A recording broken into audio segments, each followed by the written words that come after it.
इतिहास। इतिहास को तीन पार्ट में बांटा जाता है: प्रागैतिहासिक काल, आद्यैतिहासिक काल और ऐतिहासिक काल। प्रागैतिहासिक काल तीन प्रकार के होते हैं: पुरापाषाण काल, मध्यपाषाण काल, नवपाषाण काल।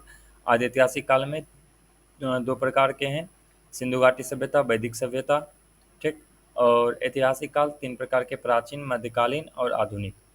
अभी तीनों में डिफरेंस क्या है? प्रागैतिहासिक काल वैसे काल को कहा जाता है जिसमें ना ही लिखित साक्ष्य मिला है और मतलब कोई एविडेंस नहीं मिला है, लिखित साक्ष्य कोई लिखित के रूप में कुछ नहीं मिला है।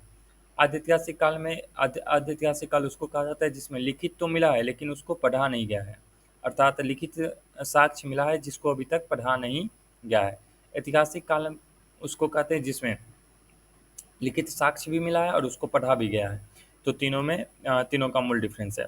अब आते हैं वैदिक सभ्यता। वैदिक सभ्यता में को दो पार्ट में बांटा गया है: प्रारंभिक वैदिक काल, ठीक, और उत्तर वैदिक काल। ठीक। अब हम लोग एक एक करके आगे बढ़ते हैं। पुरापाषाण। पुरापाषाण भीमबेटका स्थल का नाम है जहाँ से भीमबेटका से गुफा चित्र मिला है। मध्यपाषाण से सराय नहर्रा या मदहा या चोपनी मांडो, ये सब जगह का नाम है। सराय नहर्रा या महदहा से मानव के अस्थिपंजर का पहला अवशेष मिला है। चोपनी मांडो से वन्य धरान का प्रमाण मिला है। आदमगढ़ बागोर से पशुपालन का प्राचीनतम साक्ष्य मिला है। नवपाषाण काल। नवपाषाण काल इस काल की प्रमुख देन है कृषि का विकास। नवपाषाण काल में कृषि का विकास नवपाषाण काल में हुआ था। आग का सर्वप्रथम प्रयोग हुआ था। पहिया का आविष्कार हुआ था। नवपाषाण काल के कुछ जगह का नाम है: कोल्डी हवा, जहाँ से सर्वप्रथम चावल का साक्ष्य मिला था। बुर्जहोम, मानव कंकाल के साथ कुत्ते के कंकाल का अवशेष मिला था। चिरांद, पशु हड्डी तथा हिरण के सिंग की उपकरण मिला था। सघन कल्लू व पिकली हल या उतनु राग के टीले का साक्ष्य मिला था। सिंधु सभ्यता। सिंधु सभ्यता में मतलब को कांस्य युगीन सभ्यता भी कहा जाता है। मान्य तिथि है 2300 ईसा पूर्व से 1700 ईसा पूर्व। C14 द्वारा विश्लेषित किया गया था। इसको विस्तार है इसका उत्तर में मांडा, चेनाब नदी तट, जहाँ जो कहाँ है? जम्मू एंड कश्मीर में, जम्मू एंड J&K। ओके। दक्षिण में दैमाबाद,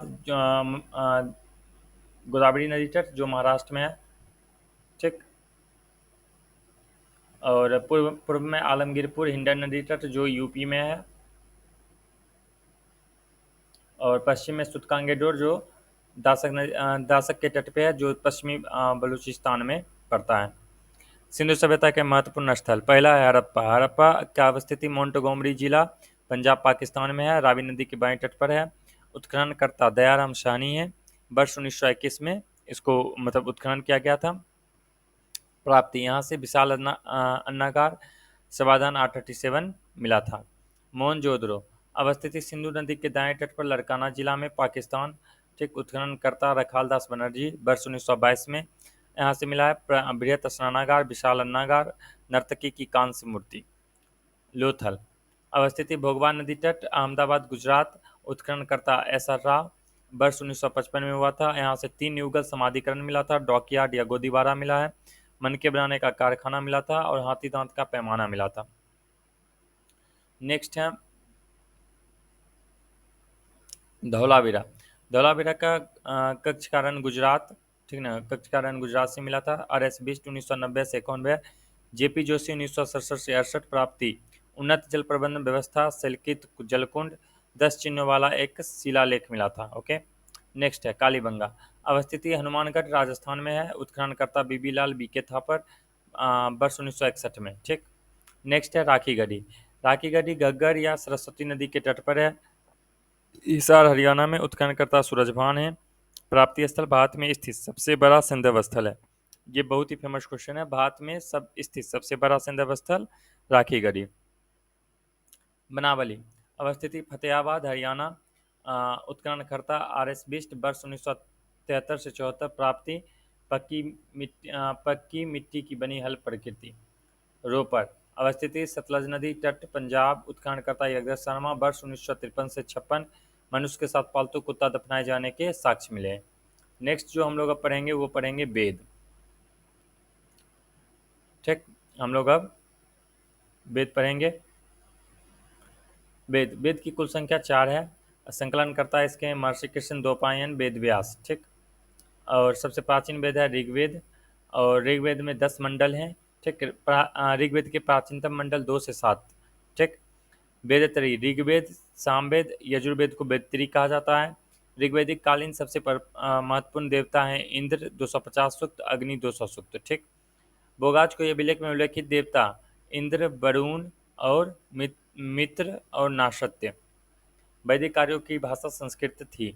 आगे, ऋग्वेद के मंडल रचयिता विशेष। प्रथम मधुचंदा या मेधातिथि या गौतमा रचयिता थे। तृतीय विश्वामित्र जो गायत्री मंत्र का वर्णन है इसमें। पंचम जो है अत्रि। ठीक, सप्तम जो है वशिष्ठ दशराग युद्ध का वर्णन है। ठीक, नवम जो है ऋषिगण, सब बहुत सारे ऋषि मिलके किए होंगे, सोमंडल का कहा जाता है। दशम बिमदा, इंद्र, सची व अन्य, पुरुष सूक्त, 4 वर्ण का उल्लेख है। नेक्स्ट, वैदिक साहित्य का विकास। संहिता, ऋग्वेद, यजुर्वेद, सामवेद और अथर्ववेद। ब्राह्मण, संहिता के भाष्य के रूप में लिखे गए ग्रंथ को ही ब्राह्मण कहा जाता था। आर्ण्यक, ब्राह्मण ग्रंथों के परिशिष्ट और इसकी रचना वनों में हुई है।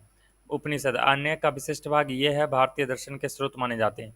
ध्यान से रखिएगा इस क्वेश्चन को, भारतीय दर्शन का स्रोत उपनिषद, भारतीय दर्शन का स्रोत उपनिषद।